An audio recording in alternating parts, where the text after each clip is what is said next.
Kama kuna muda maisha yanakukatisha tamaa, basi achana na hizo mambo, alafu endelea kusonga mbele, kwa sababu kuna vitu ambavyo vinatokea kwenye maisha huwa si bahati mbaya. Ngoja nikupe story ya kijana anaitwa Bernardo Lopez. Huyu ni kijana ambaye anapenda kucheza mpira na anataka kuwa mchezaji mkubwa wa kulipwa. Anatokea Sao Paulo na sasa ameanza kucheza akademi ya timu ya Botafogo. Shida inakuja hapa kutokana na hii sura yake ambayo unaiona hapa. Akiwa na umri wa mwaka mmoja tu, alipata ajali mbaya nyumbani ambapo mama yake alipasha maji kwenye birika ili amuogeshe. Lakini alitoka chumbani ili akafanya usafi na bwana mdogo alienda jikoni, kwa bahati mbaya akavuta lile birika lenye maji yanayochemka na akamwagikia mwili mzima. Madaktari walidhani angekufa, labda kutokana na kuungua vibaya sana, lakini kutokana pia na maumivu ambayo alikuwa ameyapata na muda mrefu ambao alitumia kupiga kelele mpaka baadaye kuweza kunyamaza mwenyewe. Lakini baada ya miezi 7 ya upasuaji na kupandikizwa ngozi, aliweza kuruhusiwa kutoka hospitali na sasa acha tuendelee na hadithi yake.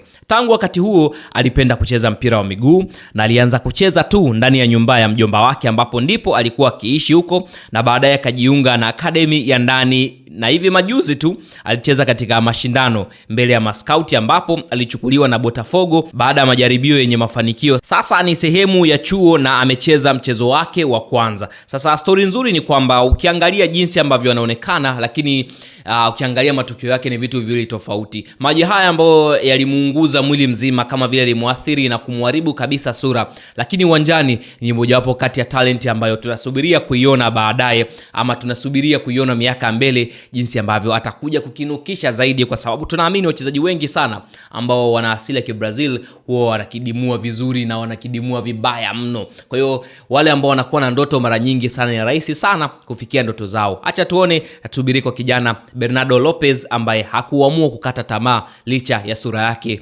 kwamba ilimwagikiwa na maji, lakini moyoni mwake bado ana passion ya mpira wa miguu.